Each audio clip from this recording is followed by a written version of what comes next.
नमस्कार, स्वागत है आप सभी का 10 का एजेंडा देख रहे हैं आप और मैं हूं आपके साथ कृतिका। और मैं हूं आपके साथ उन्नति भटनागर। बुलेटिन का आगाज लखीमपुर खीरी की बड़ी खबर के साथ, जहां दो नाबालिग बहनों के शव मिलने के इस पूरे मामले में 6 आरोपियों को न्यायिक हिरासत में लेकर जेल भेज दिया गया है। मुठभेड़ के दौरान घायल आरोपी के बाद होगी पेशी। भारी सुरक्षा के बीच सभी को जेल भेजा गया है। तो देखिए, लखीमपुर खीरी मामले में बड़ी कार्रवाई हुई है। जो 6 दरिंदे थे वो इस वक्त न्यायिक हिरासत में लेकर उन्हें जेल भेज दिया गया है। आगे की कार्रवाई लगातार जारी है। पुलिस इस पूरे मामले को स्ट्रांग बनाने में लगातार जुटी हुई है और रासुका भी लगेगा। आपको बता दें इन सभी आरोपियों पर तो 2 नाबालिग बहनों का शव मिला था पेड़ से लटका हुआ।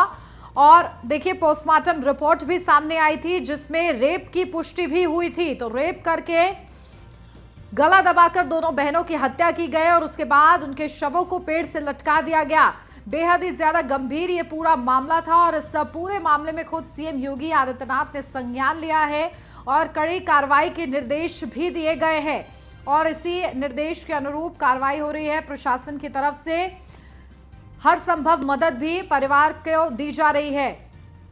और देखिए, इसी बीच ये बड़ी अपडेट लखीमपुर खीरी कांड से जुड़ी हुई, जहां पोस्टमार्टम रिपोर्ट में ये बड़ा खुलासा सामने आया है, जहां दोनों बहनों के साथ रेप की पुष्टि हुई है। पोस्टमार्टम रिपोर्ट में रेप के बाद गला दबाकर दोनों बहनों की हत्या की गई। बुधवार शाम को दोनों बहनों का शव पेड़ से लटका मिला था और इस पूरे मामले में पुलिस ने 6 आरोपियों को गिरफ्तार किया है। तो इस बीच इस वक्त की बड़ी खबर आपको बता रहे हैं लखीमपुर खीरी से इस वक्त की बड़ी जानकारी, जहां पर कल पुलिस ने 6 आरोपियों को इस पूरे मामले में गिरफ्तार किया था और उसके बाद में जब दोनों बहनों के शव का पोस्टमार्टम कराया गया तो पोस्टमार्टम में बड़ा खुलासा हुआ। और लखीमपुर खीरी में जो घटना हुई उसको लेकर मुख्यमंत्री योगी आदित्यनाथ की तरफ से भी ये बड़े निर्देश दिए गए हैं। पीड़ित परिजनों को 25 लाख रुपए की आर्थिक सहायता देने का ऐलान मुख्यमंत्री की तरफ से किया गया है और साथ ही एक पक्का आवास दिए जाने के भी निर्देश दिए गए हैं। कृषि भूमि का पट्टा भी दिए जाने के निर्देश दिए गए हैं।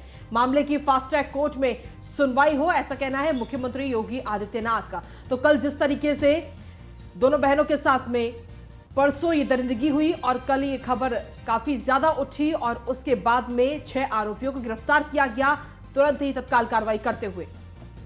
लेकिन सीधे तौर पर जो परिजन है वो लगातार मांग कर रहे थे कि उन्हें सहायता राशि दी जाए और सरकारी नौकरी एक दी जाए, लेकिन साथ ही मुख्यमंत्री की तरफ से अभी ऐलान किया गया है 25 लाख रुपए की सहायता राशि दी जाएगी।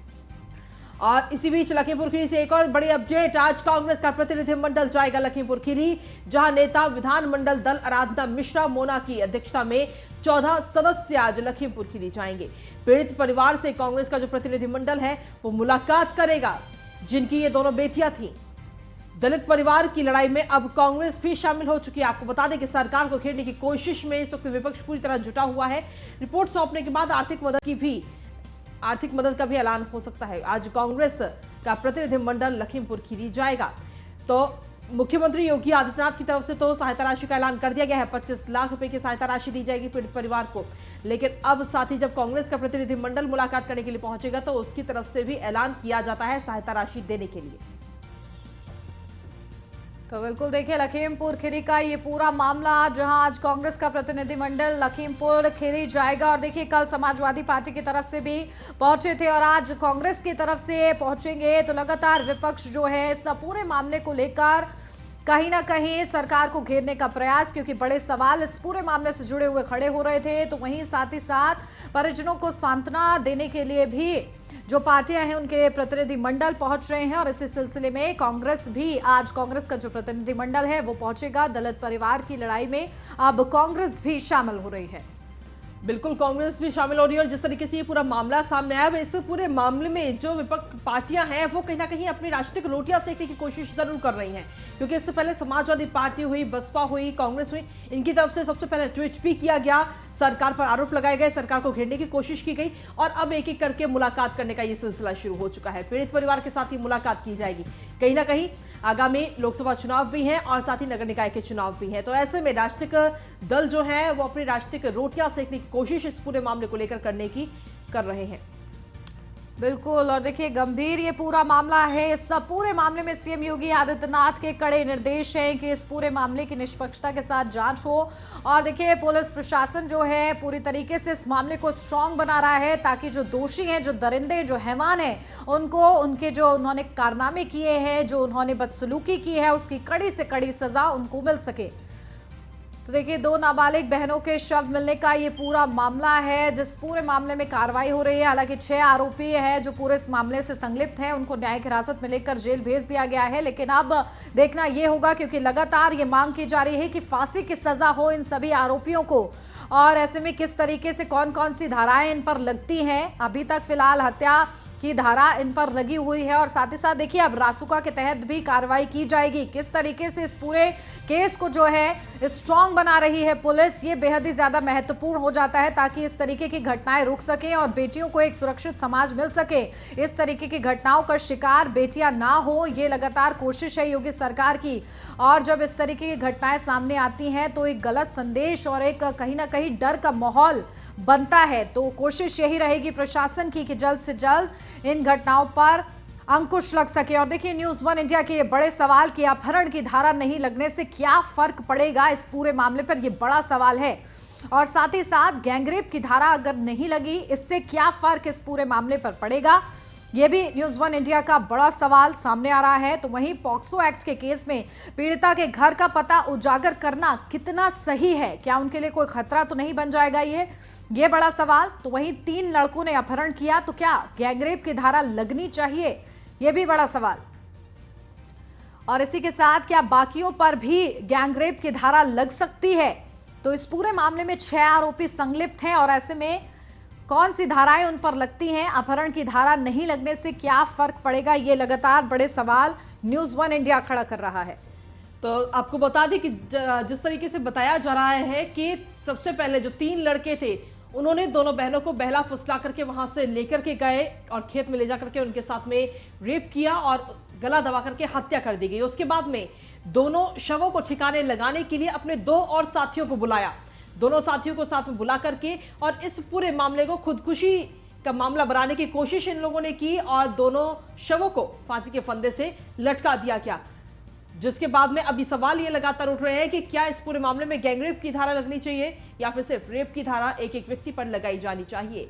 ये हालांकि ये तमाम सवाल इस वक्त न्यूज़ 1 इंडिया भी उठा रहा है। गैंगरेप की धारा अगर नहीं लगी है तो इससे पूरे केस पर क्या फर्क पड़ेगा, क्योंकि 3 लोगों ने ये रेप किया है। और साथ ही पोक्सो एक्ट के केस में पीड़िता के घर का पता अगर उजागर किया जाता है तो वो कितना सही है, कितना गलत है, ये न्यूज़ 1 इंडिया सवाल इस वक्त उठा रहा है। 3 लड़कों ने अपहरण किया तो क्या गैंगरेप की धारा लगनी चाहिए और किन किन लोगों को गिरफ्तार किया गया वो आपको बता दें।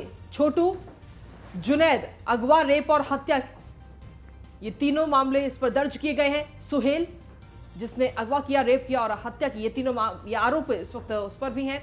हफीजुल, अगवा, रेप और हत्या का आरोप उस पर भी है। टोटल 6 लोग हैं ये।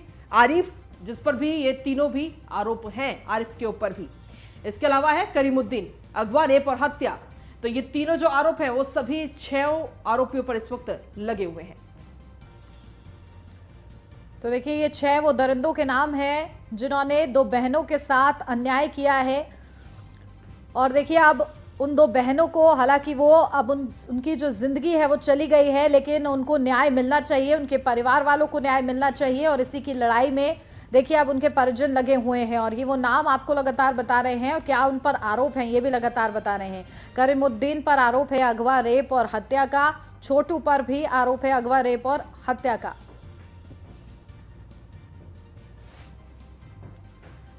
और चलिए सीधा रुक करते हैं, हमारे संवाददाता अवध हमारे साथ जुड़ गए हैं लखीमपुर खीरी से, सीधा उन्हीं का रुक करते हैं। अवध, क्या जानकारी मिल रही है? देखिए लगातार प्रशासन अब ये इस ओर ध्यान दे रहा है कि किस तरीके से इस पूरे मामले को स्ट्रांग बनाया जाए और दोषियों को कड़ी से कड़ी सजा मिले। देखिए जिस तरीके से पूरी घटना को मुख्यमंत्री योगी आदित्यनाथ ने संज्ञान में लिया है और उनका सीधा मानना है कि दोषियों को कड़ी सजा होनी चाहिए, उसी क्रम में पूरी मामले को बारीकी से देखा जा रहा है। लेकिन बात करें जो पुलिस इसमें शुरुआत जो प्रथम दृष्टया था तो थोड़ी लापरवाही शुरू से बरतती रही, चूंकि जब लड़की की मां का आरोप था कि जब वह थाने गई थी, जब वह चौकी गई थी, उसका साफ तौर पर आरोप था कि जब वह चौकी पहुंची तो वहां उसके साथ अभद्रता की गई, उसकी सुनी नहीं गई। ये सुनी गई होती तो उसकी माँ जब 2 बजे थाने में जाती है, जब उसकी बेटी गायब होती है, उसके 5 बजे 6 बजे तक कोई भी किसी तरीके कोई कार्रवाई नहीं होती है, पुलिस समय से नहीं जाग जाती तो शायद इस तरीके की घटना नहीं होती। अब रही बात उसके बाद जब ये पूरा मामला हुआ, पूरा प्रकरण हुआ, बरामद हुई, उसके लाश बरामद होती है दोनों बेटियों के, उसके बाद पुलिस जाती है और पूरे प्रकरण में ये ढिलाई बढ़ती है कि जब गैंग रेप की जैसी धाराएं लगनी चाहिए थी, उसके बाद भी पुलिस ने शादी में धाराएं लगा दी, गैंग रेप नहीं लगाया। जबकि जब 3 लोगों ने किया था, जब कोई घटना एक से अधिक आदमी जब किसी घटना को कारित करता है तो उस पर गैंग रेप की धारा लगती है। लेकिन इस मामले में पुलिस ने अब लापरवाही बरती कि अभी तक गैंग रेप की धारा नहीं बढ़ाई है। इससे साफ तौर पर जाहिर होता है कि कहीं ना कहीं पुलिस जो है पूरे प्रकरण में जो अपने कर्तव्यों का निर्वहन नहीं कर रही है। हालांकि मुख्यमंत्री योगी आदित्यनाथ ने आज कल रात से ही और जो प्रमुख सचिव हैं उन्होंने साफ तौर पर कहा कि जो सभी जो आरोपी है उनके खिलाफ रासुका जैसी बड़ी कार्रवाई होनी चाहिए। तो इसको लेकर कहावत चल रही है, कवायद चल रही है कि रासुका का क्यों ना इन जो दरिंदे हैं इनके खिलाफ रासुका लगाई जाए। और चूंकि जो घटना इतनी बड़ी है और जो आरोप भी है, जो घटना इन्होंने कारित की वो वास्तव में बहुत निंदनीय है। इस तरीके की घटना को सभ्य समाज में किसी तरीके की कोई जगह नहीं। बिल्कुल। और देखिए सीएम योगी आदित्यनाथ के ये निर्देश हैं अवध की फास्ट ट्रैक कोर्ट में इस पूरे मामले की सुनवाई हो ताकि जल्द से जल्द जो है परिवार को न्याय मिल पाए। जी बिल्कुल, आपने ठीक कहा कि जो मुख्यमंत्री योगी आदित्यनाथ ने उन्हें साफ तौर पर घटना के बाद उन्होंने निर्देश दिया था कि पूरे मामले की फास्ट ट्रैक कार्रवाई हो। क्योंकि अक्सर होता है जब कोई मुकदमा होता है, किसी तरीके की पैरवी होती है तो वर्षों मुकदमे चलते हैं, उसमें गवाह खरीदे बेचे जाते हैं, तमाम तरीके की दिक्कतें होती हैं। इसलिए उन्होंने साफ तौर पर कहा है कि मुकदमे की जो कार्रवाई फास्ट ट्रैक में हो ताकि जो पीड़ित है उसको जल्द न्याय मिल सके। इसीलिए उन्होंने कार्रवाई के आदेश दिए हैं और पूरी कार्रवाई फास्ट ट्रैक मुकदमे में शुरू जाए। जी अवध, जिस तरीके से देखा गया है इस पूरे केस में सबसे पहले जब शुरुआत हुई और परिवार के लोग जब मां वहां जाती है थाने में तो वहां पर शिकायत दर्ज कराती है, लेकिन उसकी शिकायत को दर्ज नहीं किया जाता बल्कि उसे वहां से भगा दिया जाता है। तो पुलिस की लापरवाही जो है वो शुरू से ही इस केस में बनी हुई है। और अब जिस तरीके से आप बता रहे हैं कि जो धाराएं लगनी चाहिए वो धाराएं नहीं लगाई गई हैं, क्या अभी भी इतना बड़ा हादसा या इतनी बड़ी घटना होने के बावजूद भी पुलिस की लापरवाही इसी तरीके से चलती रहेगी क्या? देखिए, जब पूरा प्रकरण हुआ, पूरा कांड हुआ, उसके बाद जिस तरीके से लोग धरना पर बैठे थे, पुलिस अधीक्षक जिस तरीके से हाइपर होते हैं, कहीं ना कहीं ये लगता है कि जो संवेदनाएं थे, जिस तरीके से जो परिजन थे, पीड़ित परिजन थे, उनको उनकी बात सुननी चाहिए थी, उस तरीके से पुलिस ने पूरे प्रकरण नहीं सुना। हालांकि आईजी ने जब मोर्चा संभाला, जब आईजी लक्ष्मी सिंह ने मोर्चा संभाला, उसके बाद जो खीरी पुलिस है वो सक्रिय हुई और उसके बाद 6 आरोपियों को गिरफ्तार कर लिया। लेकिन कहीं ना कहीं जो धाराएं हैं उनमें कहीं या तो चूक हुई है, किसी तरीके से कोई चूक जरूर हुई है, जो इतनी बड़ी चूक हुई है, जबकि गैंग रेप की धारा लगनी चाहिए और जबकि सिर्फ रेप की धारा लगी। जिस तरीके से देखिए भी आर्थिक मदद का भी ऐलान हो सकता है। आज कांग्रेस का प्रतिनिधिमंडल लखीमपुर खीरी जाएगा तो मुख्यमंत्री योगी आदित्यनाथ की तरफ से तो सहायता राशि का ऐलान कर दिया गया है, 25 लाख रुपए की सहायता राशि दी जाएगी पीड़ित परिवार को। लेकिन अब साथ ही जब कांग्रेस का प्रतिनिधिमंडल मुलाकात करने के लिए पहुंचेगा तो उसकी तरफ से भी ऐलान किया जाता है सहायता राशि देने के लिए। तो बिल्कुल देखिए लखीमपुर खीरी का ये पूरा मामला जहां आज कांग्रेस का प्रतिनिधिमंडल लखीमपुर खीरी जाएगा और देखिए कल समाजवादी पार्टी की तरफ से भी पहुंचे थे और आज कांग्रेस की तरफ से पहुंचेंगे। तो लगातार विपक्ष जो है इस पूरे मामले को लेकर कहीं ना कहीं सरकार को घेरने का प्रयास, क्योंकि बड़े सवाल इस पूरे मामले से जुड़े हुए खड़े हो रहे थे। तो वहीं साथ ही साथ परिजनों को सांत्वना देने के लिए भी जो पार्टियां हैं उनके प्रतिनिधिमंडल पहुंच रहे हैं और इसी सिलसिले में कांग्रेस भी आज कांग्रेस का जो प्रतिनिधिमंडल है वो पहुंचेगा। दलित परिवार की लड़ाई में अब कांग्रेस भी शामिल हो रही है। बिल्कुल, कांग्रेस भी शामिल हो रही है और जिस तरीके से ये पूरा मामला सामने आया, इस पूरे मामले में जो विपक्ष पार्टियां हैं वो कहीं ना कहीं अपनी राजनीतिक रोटियां सेकने की कोशिश जरूर कर रही हैं, क्योंकि इससे पहले समाजवादी पार्टी हुई, बसपा हुई, कांग्रेस हुई, इनकी तरफ से सबसे पहले ट्वीट भी किया गया, सरकार पर आरोप लगाए गए, सरकार को घेरने की कोशिश की गई और अब एक एक करके मुलाकात करने का ये सिलसिला शुरू हो चुका है। पीड़ित परिवार के साथ ही मुलाकात की जाएगी। कहीं ना कहीं आगामी लोकसभा चुनाव भी हैं और साथ ही नगर निकाय के चुनाव भी हैं, तो ऐसे में राजनीतिक दल जो है वो अपनी राजनीतिक रोटियां सेकने की कोशिश इस पूरे मामले को लेकर करने की कर रहे हैं। बिल्कुल, और देखिए गंभीर ये पूरा मामला है। इस पूरे मामले में सीएम योगी आदित्यनाथ के कड़े निर्देश हैं कि इस पूरे मामले की निष्पक्षता के साथ जांच हो।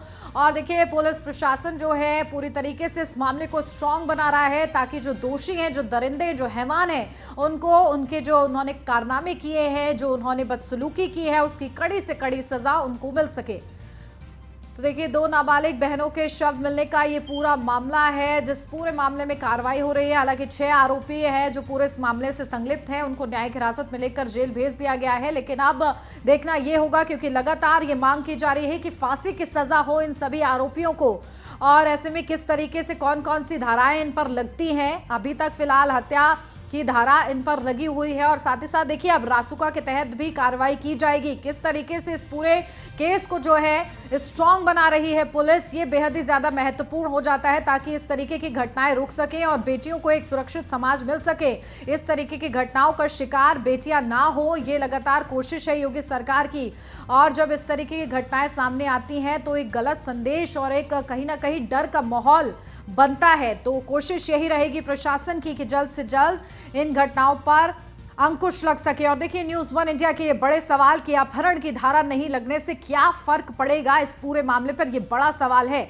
और साथ ही साथ गैंगरेप की धारा अगर नहीं लगी, इससे क्या फर्क इस पूरे मामले पर पड़ेगा, ये भी न्यूज़ 1 इंडिया का बड़ा सवाल सामने आ रहा है। तो वहीं पॉक्सो एक्ट के केस में पीड़िता के घर का पता उजागर करना कितना सही है, क्या उनके लिए कोई खतरा तो नहीं बन जाएगा, ये बड़ा सवाल। तो वहीं 3 लड़कों ने अपहरण किया, तो क्या गैंगरेप की धारा लगनी चाहिए, ये भी बड़ा सवाल।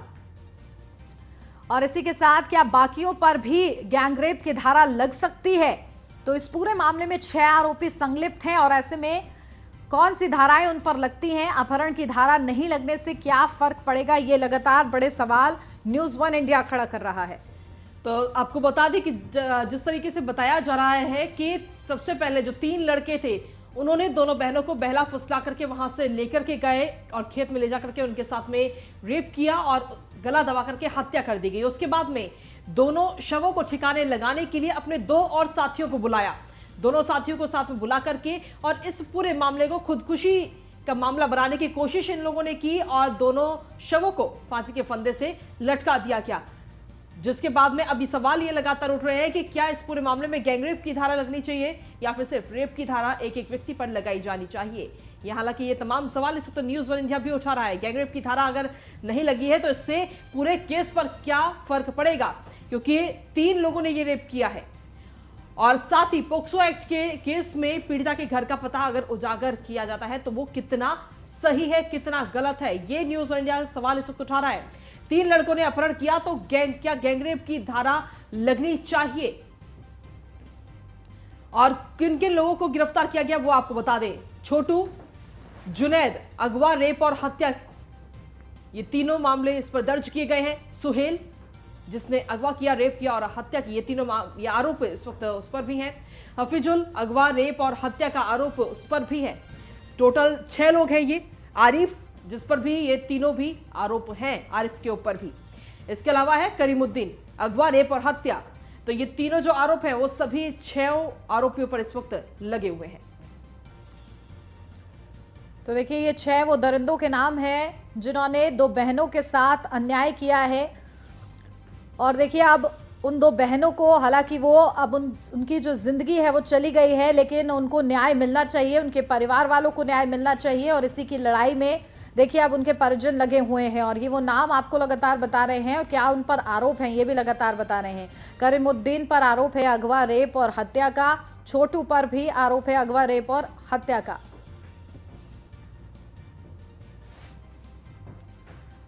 और चलिए सीधा रुक करते हैं, हमारे संवाददाता अवध हमारे साथ जुड़ गए हैं लखीमपुर खीरी से, सीधा उन्हीं का रुक करते हैं। अवध, क्या जानकारी मिल रही है? देखिए लगातार प्रशासन अब ये इस ओर ध्यान दे रहा है कि किस तरीके से इस पूरे मामले को स्ट्रांग बनाया जाए और दोषियों को कड़ी से कड़ी सजा मिले। देखिए जिस तरीके से पूरी घटना को मुख्यमंत्री योगी आदित्यनाथ ने संज्ञान में लिया है और उनका सीधा मानना है कि दोषियों को कड़ी सजा होनी चाहिए, उसी क्रम में पूरी मामले को बारीकी से देखा जा रहा है।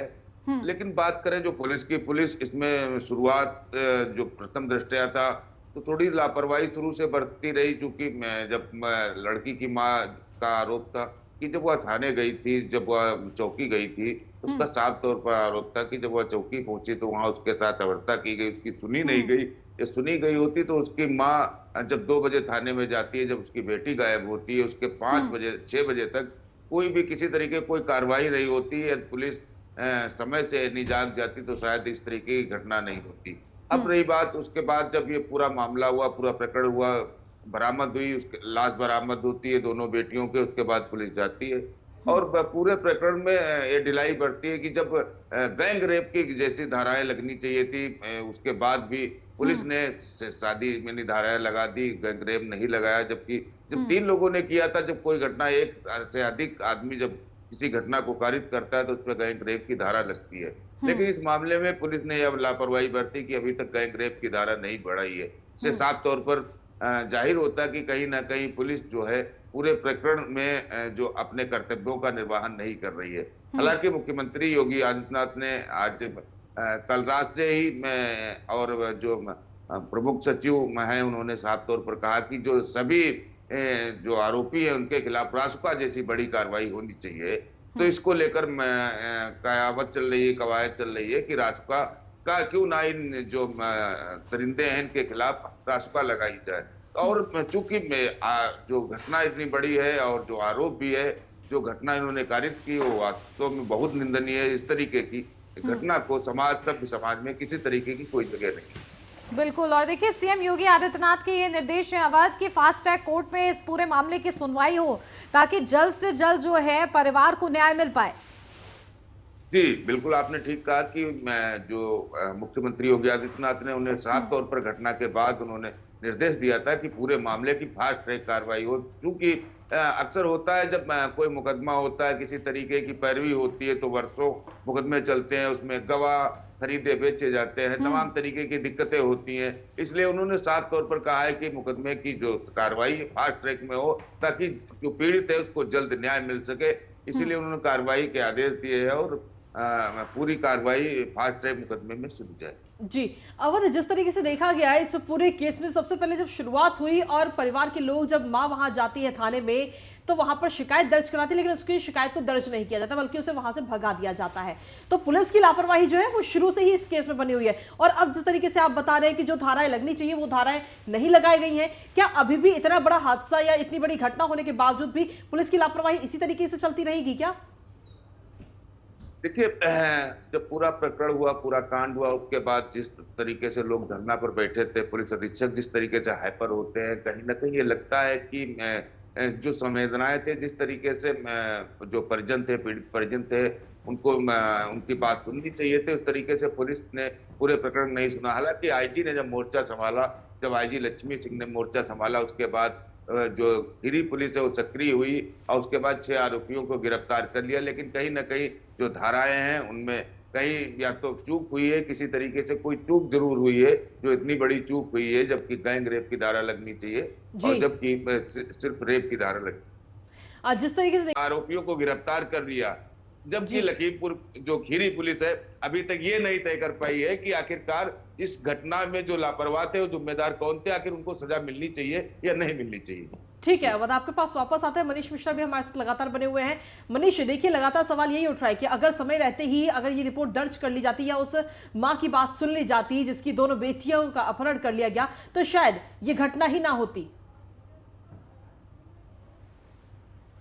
निश्चित तौर से देखिए, जब न्यूज़ीलैंड इंडिया की टीम वहाँ पहुंची थी और उनकी दोनों किशोरी की माता से जब हमने सुबह बात की थी, उनका यही कहना था कि सबसे पहले हम चौकी पे गए थे और चौकी पे जाने के बाद हमने अपनी जब बात रखने की कोशिश की तो वहाँ पे हमारे साथ अभद्रता की गई, हमें हटाया।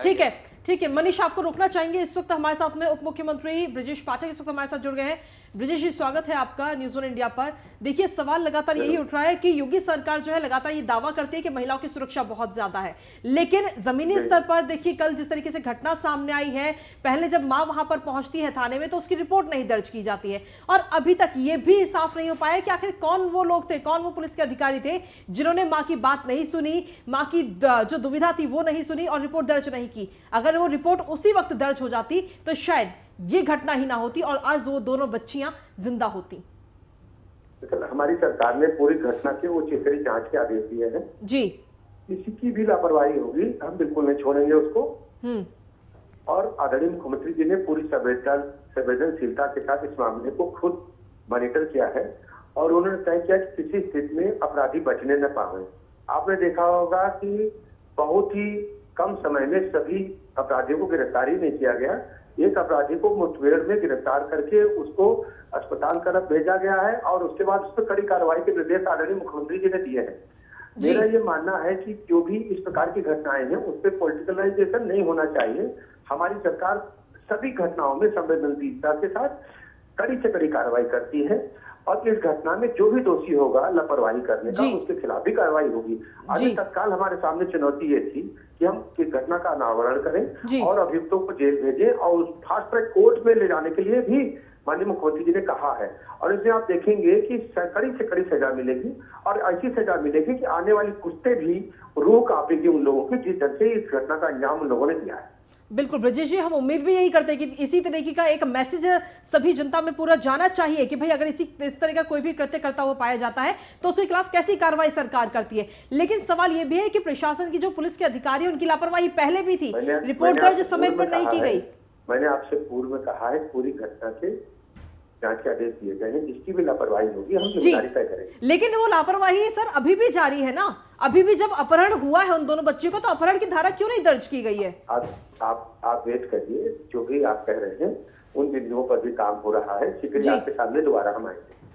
चलिए, शुक्रिया सर हमारे साथ जुड़ने के लिए। तो डिप्टी सीएम ब्रजेश पाठक हमारे साथ जुड़े हुए थे, जिन्होंने सीधे तौर पर कहा कि हमारी सरकार संवेदनशील है इस तरीके की घटनाओं को लेकर के और अब जब आरोपियों को गिरफ्तार कर लिया गया है तो उनके खिलाफ सख्त से सख्त कार्रवाई की जाएगी और जो अधिकारियों के खिलाफ लापरवाही जिन अधिकारियों ने बरती है उनके खिलाफ भी कार्रवाई जल्द से जल्द की जाएगी।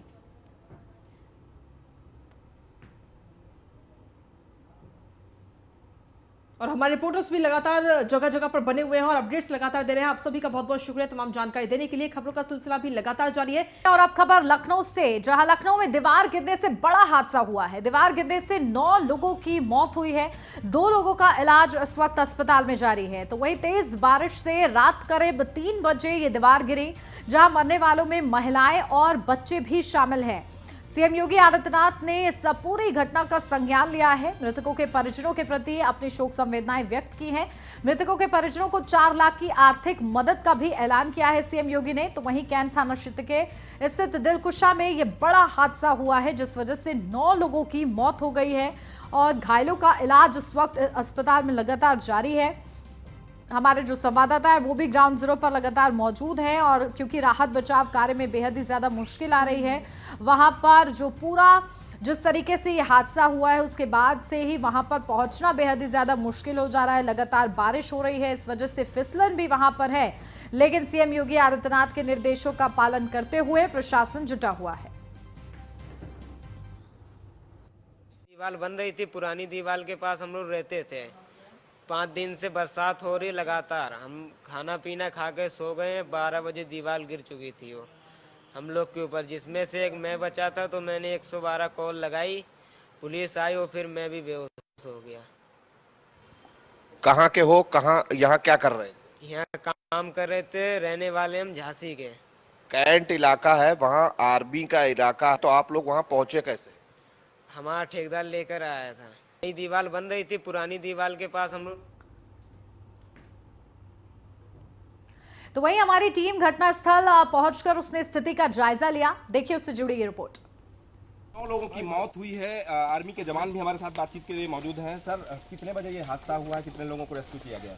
ये हादसा तो जब हम आए थे 3 बजे को, 3 बजे लगभग 3 बजे हो गए। हम तो मतलब जब पहले वाला आया था ना क्यूआरटी, हमारा 11 JRC का क्यूआरटी स्टेशन क्यूआरटी जब आए थे, हम लोग लगभग उधर से 3, साढ़े 3, 4 बजे तक 4 बजे उधर से इधर आया था। हम लोग 5:30 मतलब दूसरा मतलब रिइंफोर्समेंट आए हम लोग। जब आने के वक्त 3 लाख से स्कूल है इधर से। 3 लाख।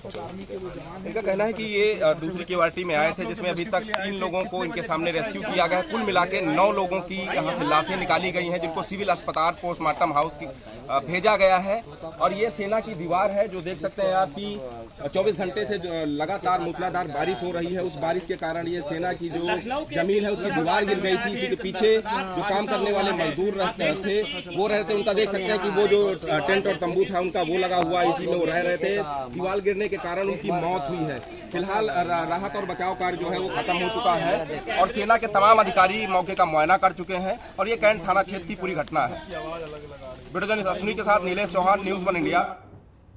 और लखनऊ में जहां पर यह हादसा हुआ है उस जगह से हमारे संवाददाता अश्विनी द्विवेदी की एक्सक्लूसिव रिपोर्ट आपको दिखाते हैं। पिछले 24 घंटे लखनऊ समेत पूरे उत्तर प्रदेश पे भारी रहे, क्योंकि 24 घंटे से लगातार बारिश बेतहासा हो रही और तमाम जो राजधानी के इलाके हों या फिर तमाम अन्य जगह जलभराव की स्थिति हो गई। लखनऊ में एक घटना हुई, कैंट क्षेत्र है, यहाँ पर एक घटना होती है कि ये कैंट एरिया है और यहाँ आर्मी की जो कैंपस होता है उसकी दीवार थी और दीवार के सीध सटे यहाँ पर कुछ लोग रहते थे। ये झोपड़ी पट्टी में लोग रहते थे और देर रात लमसम 3 बजे के आसपास ये दीवार गिर गई और गिरने के बाद जिसमें लमसम 9 लोगों की मौत हो चुकी है और बताया जा रहा है अभी 2 लोग जो हैं वो घायल हैं, जिनको सिविल अस्पताल में भर्ती कराया गया। ठीक उसके दाहिनी ओर मुश्किल से 5 कदम की दूरी पर भी कुछ लोग रहते थे। हालांकि अभी ये लोग जो है यहाँ से निकल गए हैं, यहाँ पर अभी कोई नहीं है, क्योंकि पहले यहाँ पर लोग रहते थे। बाकायदा यहाँ पर खाने पीने की व्यवस्था थी, सोने की व्यवस्था थी, लेकिन फिलहाल अभी कोई नहीं है। यहाँ से सभी लोग गायब हैं। कहाँ गए हैं थोड़ा इसकी जानकारी करना, क्या इसी घटना में वो लोग थे या फिर अलग लोग थे, अभी तक पता नहीं चल रहा। इसको लेकर के जानकारी करना चाह रहे हैं लेकिन जानकारी मिल नहीं पाई। निश्चित तौर पर यह घटना दुखद है, इसका सीएम ने संज्ञान लिया है। मृतकों को 4 लाख की आर्थिक सहायता की घोषणा की गई है निश्चित तौर पर, और तमाम जो घायल हैं उनके इलाज की व्यवस्था की जा रही है। लखनऊ से न्यूज़ इंडिया के लिए अश्विनी कुमार, सहयोगी नीलेश के साथ। हादसे के बाद सभी घायलों को आनन फानन में अस्पताल में इलाज के लिए भर्ती कराया गया है। अस्पताल से हमारे संवाददाता एसके वाजपेयी की आप ये रिपोर्ट देखिए। राजधानी लखनऊ की दिलकुशा कॉलोनी जो कि आर्मी का इलाका है, वहां पर एक दीवार गिरी जो कि भारी बारिश और आंधी के चलते गिरी, जिसमें 9 लोगों की मौत हो गई है। इसमें 3 पुरुष, 3 महिलाएं, 3 बच्चे हैं, जिसमें एक बच्ची भी शामिल है। हालांकि एक व्यक्ति घायल है जिसका सिविल हॉस्पिटल में इलाज चल रहा है। बाकी जो 9 लोग जिनकी मौत हो गई है उनको पोस्टमार्टम के लिए लाया गया है, उनका पोस्टमार्टम किया जा रहा है और जो परिजन हैं उनसे भी संपर्क किया जा रहा है। जो अभी तक की चीजें निकलकर सामने आई हैं ये सभी झांसी और कुछ ओरछा के हैं, जो कि मध्य प्रदेश में आता है। ठेकेदार इनको काम के लिए लेकर आया था। ये सभी मजदूर हैं और उनके घर वालों को सूचना दी जा रही है। हालांकि मुख्यमंत्री की तरफ से जो मृतक हैं उनके परिजनों को 4-4 लाख रुपए की आर्थिक सहायता देने के निर्देश दिए गए हैं। हालांकि रेस्क्यू पूरा हो चुका है और अब सिविल हॉस्पिटल में जो घायल हैं उनका इलाज चल रहा है। जो 9 लोग मृतक हो गए हैं उनके पोस्टमार्टम की प्रक्रिया को पूरा किया जा रहा है। कैमरामैन सैफ के साथ मैं एसके वाजपेयी, न्यूज़ 1 इंडिया, लखनऊ। और इसी बीच इस हादसे को लेकर के बड़ी अपडेट आपको दे दें कि अब से कुछ ही देर में मुख्यमंत्री योगी आदित्यनाथ भी सिविल अस्पताल पहुंचेंगे। सिविल अस्पताल पहुंचकर मुख्यमंत्री जो घायल हैं उनका हालचाल जानेंगे। बड़ी जानकारी आपको दे रहे हैं इस वक्त, बड़ी खबर, जहां पर सिविल अस्पताल पहुंचकर मुख्यमंत्री योगी आदित्यनाथ खुद घायलों का हालचाल जानेंगे। आपको बता दें कि कुल 15 लोग थे उस जगह पर जब यह हादसा हुआ और 15 लोगों में से 9 लोगों की मौत अब तक हो चुकी है। 2 लोग अस्पताल में भर्ती हैं और बाकी लोगों को प्राथमिक उपचार देकर के वहां से डिस्चार्ज कर दिया गया है। लेकिन 2 लोगों की हालत काफी गंभीर इस वक्त बताई जा रही है, जिनसे बातचीत भी हमारे संवाददाता ने की। तो इस दौरान जो व्यक्ति वहां पर घायल हुआ है उसने भी बताया कि वहां पर उस वक्त 15 लोग थे, जिसमें से 15 लोगों में से 9 लोगों की मौत इस हादसे में हो चुकी है। तो जो मूसलाधार बारिश पिछले कई घंटों से लगातार हो रही है उसने कई लोगों की जान ले ली है लखनऊ के अंदर। और लखनऊ के अलावा प्रदेश में कई ऐसी जगह है जहां से इस तरीके की खबरें सामने आ रही हैं कि मूसलाधार बारिश होने की वजह से कई लोगों की मौत हो रही है।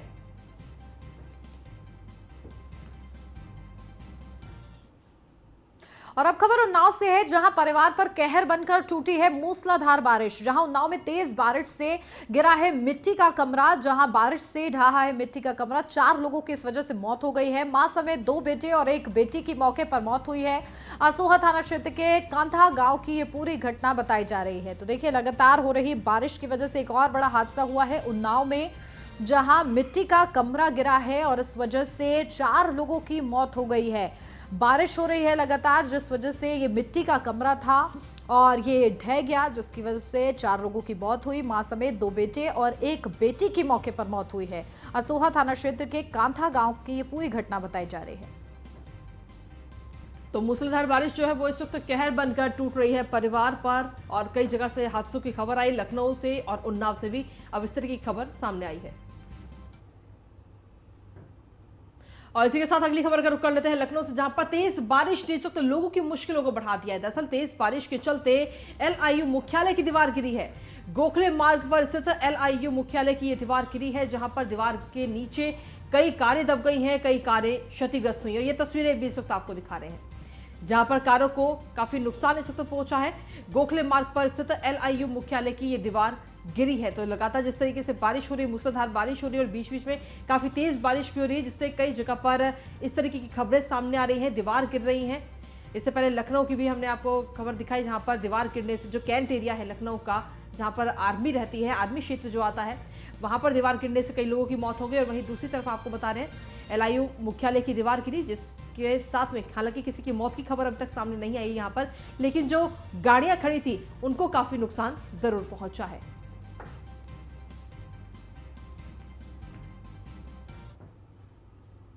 लखनऊ से अगली खबर, जहां गोखले मार्ग पर एक और दीवार गिरी है। गोखले मार्ग पर बने शिव मंदिर के पास ये दीवार थी जो गिरी है।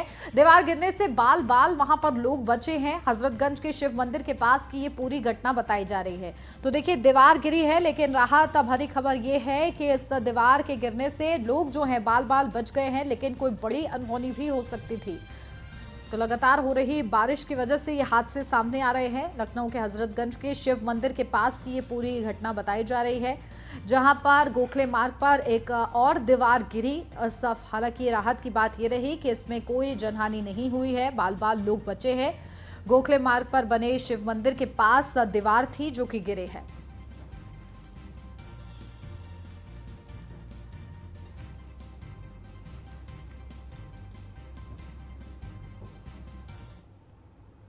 और वहीं बारिश के कहर के बीच में मुख्यमंत्री योगी आदित्यनाथ की तरफ से सीधे तौर पर कड़े निर्देश इस वक्त दे दिए गए हैं कि सभी जिलों के अधिकारियों को मुख्यमंत्री ने ये निर्देश दिए हैं, पूरी तत्परता से राहत कार्य संचालित किया जाए। पीड़ित परिवारों को राहत राशि भी तत्काल दी जाए, प्रभावितों को तत्काल वित्तीय सहायता दें, फसलों के नुकसान का भी सर्वेक्षण जरूर करें। सीधे तौर पर अधिकारियों को यह आदेश मुख्यमंत्री योगी आदित्यनाथ की तरफ से दिए गए हैं। जिस तरीके से मूसलाधार बारिश की वजह से कई जगह पर नुकसान हुआ है, कई जगह पर दीवार गिरी, कई लोगों की मौतें भी हो गई हैं इस हादसे की वजह से, तो ऐसे में खुद मुख्यमंत्री योगी आदित्यनाथ अब इस तरीके की खबरों का संज्ञान लिया है उन्होंने, और आदेश सीधे तौर पर दे दिए हैं अधिकारियों को कि इस मामले में कोई भी कोताही ना बरती जाए। जो राहत राशि है वो तुरंत पीड़ित परिवार को मुहैया कराई जाए, पीड़ित परिवार को दी जाए। सभी जिलों के अधिकारियों को मुख्यमंत्री ने ये निर्देश दिए हैं।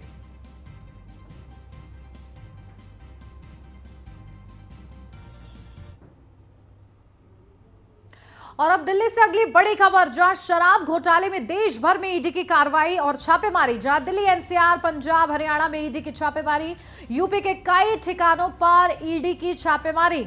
तो देखिए, दिल्ली, NCR, पंजाब, हरियाणा में ईडी की छापेमारी देखने को मिल रही है। लगातार ये बड़ी कार्रवाई हो रही है। यूपी के कई ठिकानों पर ईडी जो है छापेमारी कर रही है, तमाम दस्तावेज जो है खंगाल रही है। शराब घोटाले मामले से जुड़े हुए इस पूरे मामले पर अब देखिए ईडी की भी कार्रवाई जारी है, जहां इससे पहले CBI जांच कर रही थी और अब ईडी भी इस पूरे मामले को लेकर जांच कर रही है। तमाम जो फाइनेंशियल ट्रांजैक्शन है वो खंगाले जा रहे हैं और इसी के चलते लगातार छापेमारी देश भर के कई ठिकानों पर की जा रही है। फिलहाल ये ईडी की छापेमारी अभी भी जारी है, जहां आपको बता दें दिल्ली, NCR, पंजाब, हरियाणा में भी ईडी छापेमारी कर रही है और सबूत खंगाल रही है इस पूरे शराब कांड को लेकर। अलग अलग दस्तावेज भी खंगाले जा रहे हैं और टीम पूरी तत्परता के साथ जांच कर रही है ताकि इस पूरे मामले का खुलासा हो सके। तो शराब घोटाले मामले में ईडी की कार्रवाई जारी है। दिल्ली, एनसीआर, पंजाब, हरियाणा में लगातार ईडी जो है छापेमारी कर रही है। यूपी के भी कई ठिकानों पर ईडी ने छापेमारी की है।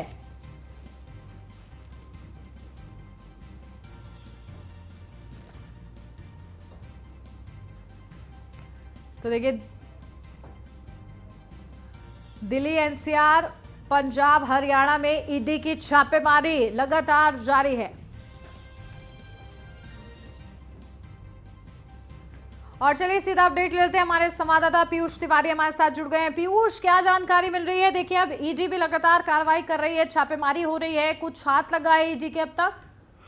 देखिए, अगर हम बात करें तो लगातार जो जांच एजेंसियां है एक के बाद एक कथित तौर पे शराब घोटाले मामले में कई बार पहले भी छापेमारी हुई थी और आज की बात करें तो करीब 40 जगहों पर ईडी छापेमारी कर रही है। 6 ऐसे राज्य हैं जिसमें पंजाब, उत्तर प्रदेश की बात करें या हरियाणा की बात करें, इन जगहों पे छापेमारी चल रही है। तो ईडी के जो अधिकारी है करीब करीब 3 से 4 अधिकारी एक एक जगहों पे छापेमारी कर रहे हैं। तमाम सुरक्षा बल उनके साथ मौजूद है और चूंकि ईडी को कई अहम दस्तावेज हाथ लगे थे जिसके बाद पुख्ता आधार पर ये जानकारी मिली थी, कई अनियमितताएं हुई थी, उसके बाद ये छापेमारी की जा रही है कि जिसमें कई अधिकारियों के भी नाम निकलकर सामने आए हैं और कई ऐसे जो लोग हैं जो इस कथित तौर पे शराब घोटाले से जुड़े हुए हैं, जिनके नाम उजागर हुए हैं, उनके यहाँ ये छापेमारी चल रही है।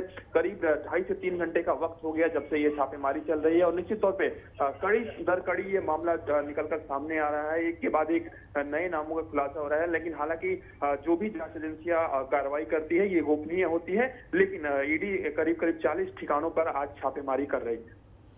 बिल्कुल, और देखिए लगातार ये कार्रवाई जारी है, देखना होगा किस तरीके से सबूत मिलते हैं और हाथ लगते हैं ईडी के। बहुत शुक्रिया पीयूष आपका तमाम अपडेट के लिए। और अगली खबर मऊ से, जहां पर हॉस्पिटल मैक्स पर छापा मारा गया है। बिना रजिस्ट्रेशन और फायर एनओसी के ये अस्पताल चल रहा था। अस्पताल में बिना डिग्री के डॉक्टर ही इलाज कर रहे थे। सीएमओ और मजिस्ट्रेट ने फिलहाल अस्पताल को सील करने के निर्देश दिए हैं। मरीजों को बाहर निकाल करके जल्द ही अस्पताल को अब सील किया जाएगा। तो एक बड़ी कार्रवाई इस वक्त की गई है अस्पताल के खिलाफ। मऊ में जो मैक्स हॉस्पिटल है उसके खिलाफ ये बड़ी कार्रवाई की गई, क्योंकि इस हॉस्पिटल में सबसे पहली बात जो फायर एनओसी लेनी चाहिए वो फायर एनओसी इस अस्पताल के पास में नहीं थी। उसके बाद में डॉक्टर्स के पास में डिग्री तक नहीं थी और वो डॉक्टर्स इलाज कर रहे थे मरीजों का। तो ऐसे में तमाम सवाल भी उठ रहे हैं। हालांकि जैसे ही इसकी जानकारी लगी तो मजिस्ट्रेट और सीएमओ ने तुरंत ही इस पूरे मामले में जांच के आदेश दे दिए हैं और मरीजों को अस्पताल से किसी दूसरी जगह शिफ्ट करने के बाद में अस्पताल को सील करने के ये निर्देश इस वक्त दिए गए हैं सीएमओ और मजिस्ट्रेट की तरफ से। तो ये बड़ी खबर आपको बता रहे हैं, बिना रजिस्ट्रेशन और फायर एनओसी के ही यह अस्पताल चल रहा था। उत्तर प्रदेश के मऊ में जो मैक्स अस्पताल बना हुआ है वहां पर डॉक्टर्स बिना डिग्री के ही मरीजों का इलाज कर रहे थे। सीएमओ और मजिस्ट्रेट ने अस्पताल को सील करने के सीधे तौर पर निर्देश फिलहाल दे दिए हैं और जो मरीज इस वक्त अस्पताल के अंदर है उनको किसी दूसरी जगह शिफ्ट करने के निर्देश दिए गए हैं और मरीजों को बाहर करके जल्द ही अस्पताल को सील किया जाएगा।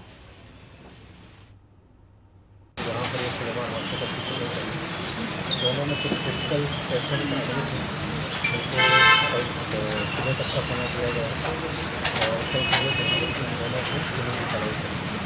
सर मैक्स हॉस्पिटल में भी आप गए थे, वहाँ भी जांच हुई है? मैक्स हॉस्पिटल में भी उसका रेनुअल नहीं है, फायर से संबंधित काम पूरे नहीं है, उनको भी निर्देशित कर दिया गया है कलर दवाई वगैरह सब और उसके बाद कर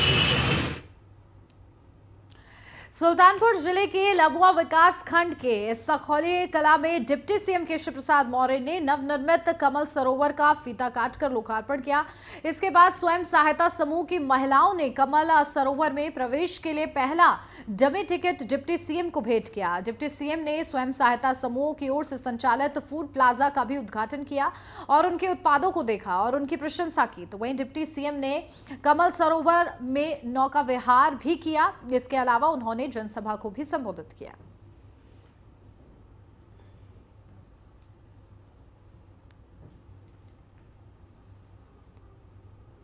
हमारी बहनों का हौसला बढ़ाया और हमारे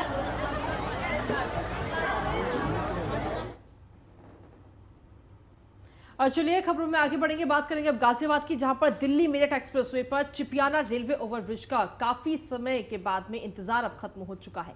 रेलवे ओवरब्रिज पर वाहन दौड़ने लगे हैं, लोगों को जाम से निजात मिल गई है। इस ओवरब्रिज के उद्घाटन की खासियत ये रही कि इसका उद्घाटन किसी वीआईपी ने नहीं बल्कि दिल्ली मेरठ एक्सप्रेसवे पर 4 साल से काम कर रहे मजदूर शैलेंद्र ने किया। इस ब्रिज को तैयार करने में कोंकण रेलवे की भी मदद ली गई। लॉर्ड लस्टिंग के बाद इस पुल को ट्रैफिक के लिए अब खोल दिया गया है। बैठ जाओ, आगे वाले बैठ जाओ। और अब खबर हाथरस से है, जहां पंजाब नेशनल बैंक में सीबीआई की रेड, जहां केंद्रीय जांच ब्यूरो की छापेमारी से हड़कंप मच गया। बैंक में दस्तावेजों को खंगालने में जुटी है सीबीआई की टीम। बैंक में किसी बड़े घोटाले को लेकर छापेमारी की आशंका है। तो वहीं सादाबाद के नौगांव स्थित पीएनबी शाखा का ये पूरा मामला बताया जा रहा है। तो देखिए, बैंक के अंदर सीबीआई की टीम पहुंची है, जिसके बाद से ही लगातार सनसनी मची हुई है। बैंक में किसी बड़े घोटाले को लेकर यह बताया जा रहा है कि छापेमारी की आशंका बनी हुई है। तो वहीं सादाबाद के नौगांव स्थित पीएनबी शाखा का ये पूरा मामला है, जहां सीबीआई की टीम पहुंची हुई है हाथरस में पंजाब नेशनल बैंक में, और बताया जा रहा है कोई बड़े घोटाले को लेकर केंद्रीय जांच ब्यूरो छापेमारी करने के लिए पहुंची हुई है, जिसके बाद से ही लगातार हड़कंप मच गया है। बैंक में दस्तावेजों को खंगालने में सीबीआई की टीम जुटी हुई है। और चलिए सीधा अपडेट लेते हैं, हमारे संवाददाता शुभम गुप्ता हमारे साथ जुड़ गए हाथरस से। शुभम, क्या जानकारी मिल रही है? देखिए, सीबीआई की टीम पहुंची है, क्या वो घोटाला है, क्या वो मामला है जिसके चलते पहुंची है टीम? जी बिल्कुल, आपको बता दूं, हाथरस के थाना सादाबाद क्षेत्र के नौगांव में सीबीआई की टीम लगातार पहुंची है और कई गाड़ियां जब यहाँ पहुंची तो लोगों में हड़कंप मच गया। लेकिन एक साथ जैसे ही सारे अधिकारी बैंक में पहुंचे तो गेट बंद कर दिया गया था। आपको बता दें कि अभी तक कुछ स्पष्ट नहीं हो पाया है कि आखिरकार क्या जांच चल रही है, छानबीन चल रही है। लेकिन बताते हैं कि जो शाखा प्रबंधक है उनकी पत्नी को भी गाजियाबाद से बुलाया गया था और दोनों के साथ पूछताछ की गई। उसके बाद 2 गाड़ियां उनको लेकर चली गई, और लेकिन अन्य गाड़ियां जो अधिकारी है वो अभी भी जांच पड़ताल में लगे हुए हैं। कहीं आशंका लगाया सकता है कि कहीं ना कहीं किसी बड़े मामले को लेकर जांच चल रही है। बिल्कुल, तो इस जांच में क्या निकलकर सामने आता है ये देखना होगा। ठीक है शुभम, बने रहिए आप हमारे साथ। और 10 के एजेंडे में आगे बढ़ते हैं, अगली खबर भी हाथरस से ही, जहां पर पुलिस ने बच्चे को टेम्पो में डालकर अपहरण करने के मामले का खुलासा कर दिया है। बच्चे ने पिता की डांट के डर से अपहरण की झूठी कहानी बनाई। बच्चा ट्यूशन से घर जाने की जगह दोस्तों के साथ मेला देखने के लिए चला गया था। देर से लौटा तो उसने सोचा कि अगर घर पर मेला देखने की बात बताऊंगा तो उसे पापा की डांट लगेगी, और इस डर की वजह से उसने अपहरण की झूठी कहानी रच दी। बताया जा रहा है कि बच्चे ने टीवी में चल रहे अपहरण के मामलों को देखकर अपने अपहरण की कहानी खुद ही बनाई। लेकिन बच्चे ने जो कहानी बनाई थी उसकी पुलिस ने जांच पड़ताल की तो वहां का सीसीटीवी फुटेज खंगाला तो ऐसी कोई बात निकलकर सामने नहीं आई। जब अकेले में पुलिस ने बच्चे से पूछताछ की तो सारा सच सामने आ गया। जब हमने ट्यूशन से आ रहा था ना, तो मैं अपने उस साइड जाया तो फिर मुझे मेरे ट्यूशन के दोस्त मिल गए। वो पैदल पैदल अपने घर जा रहे थे, तो फिर उनने कही थी कि तू हमको या मेरे घर छोड़े। तो एक दोस्त मेरा निकल गया, एक दोस्त का घर यहाँ पड़ता हलवाई खाने में, तो वह यहाँ पर हलवाई खाने तक आया था मेरे संग।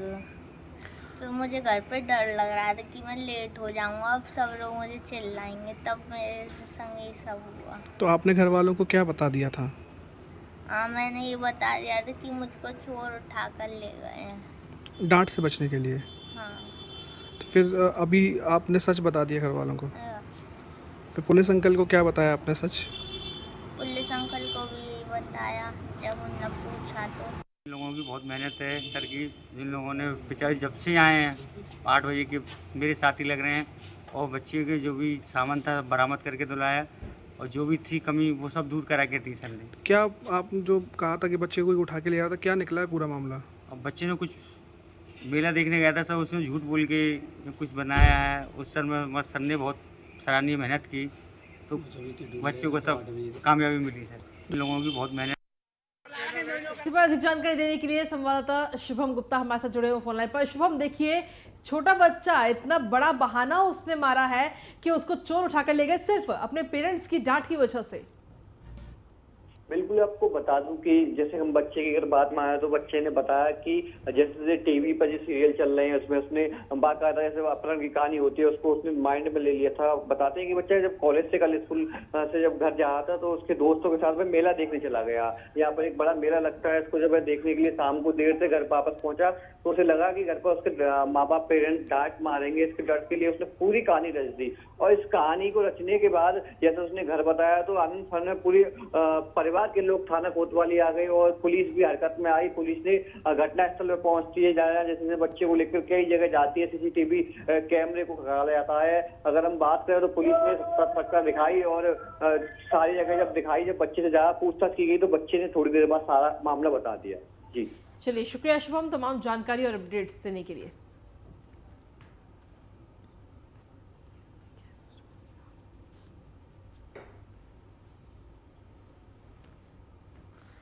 तो आपको बता दें कि बच्चे ने जिस तरीके से पिता के डर से ये पूरी झूठी कहानी रच डाली, दरअसल टीवी में जो बच्चे आजकल देखते हैं उसी को उसने अपने जीवन में उतारने की कोशिश की। जब वो ट्यूशन से मेला देखने के लिए चला गया तो उसने घर जाने की बजाय ये सोचा कि अगर मैं घर गया और मेले की बात बताई तो उसे डांट पड़ेगी।